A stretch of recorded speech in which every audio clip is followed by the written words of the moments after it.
Hello everyone, and welcome back to my video lecture discussing the poetry of Gwendolyn Brooks. In the first part of this lecture, I discussed her work before the Black Arts Movement, or in the early 40s, 50s, and 60s. At this point, I'm now turning to her work as it is impacted and shaped by the Black Arts Movement and the Black Power Movement. So just as a reminder, Brooks said, "Until 1967, my own blackness did not confront me with a shrill spelling of itself, yet almost secretly, I had always felt that black was good." She made this commentary after she attended a writing workshop at the HBCU Fisk University.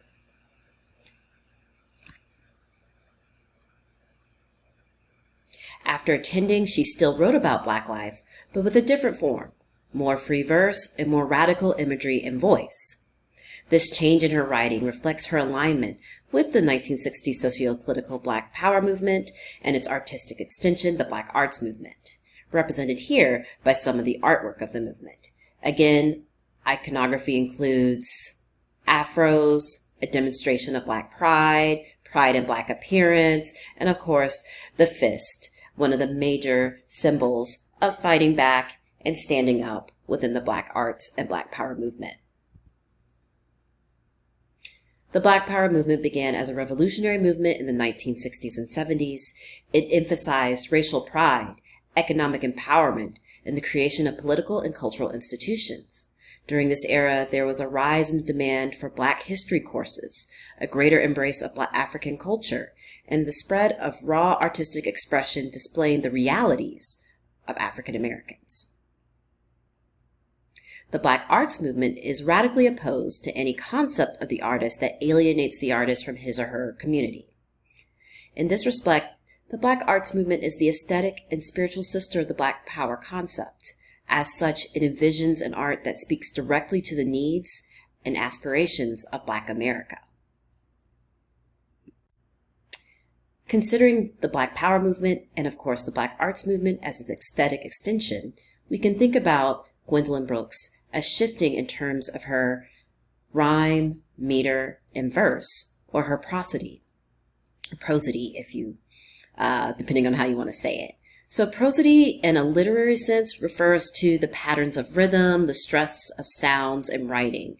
In a more psychological or psychoanalysis level, it's about the way things sound or the way voices come to the fore in different moments under different registers.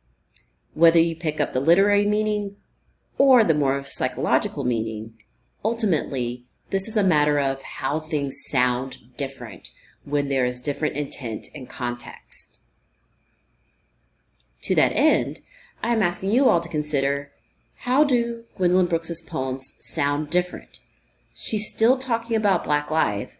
She's still talking about issues that affect Black people, and she even still uses certain forms of rhyme. But her poetry is very different between something like, say, The Bean Eaters and Boy Breaking Glass.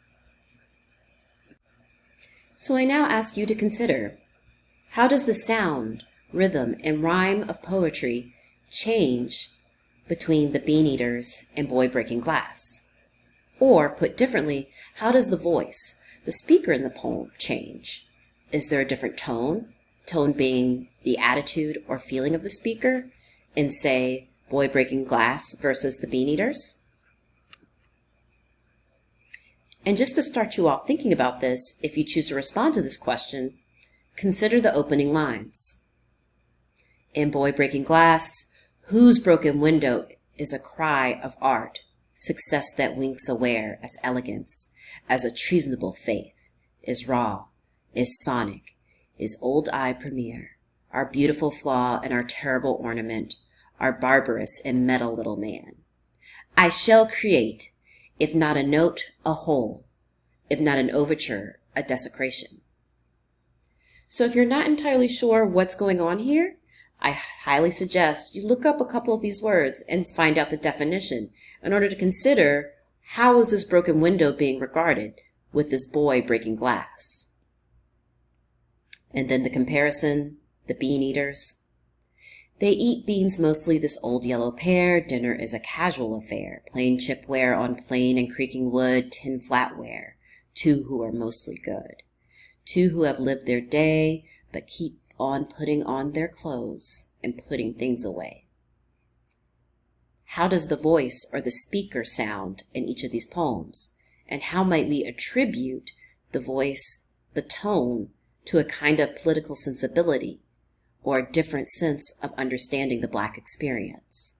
This is one of the questions you may answer for the comment reply.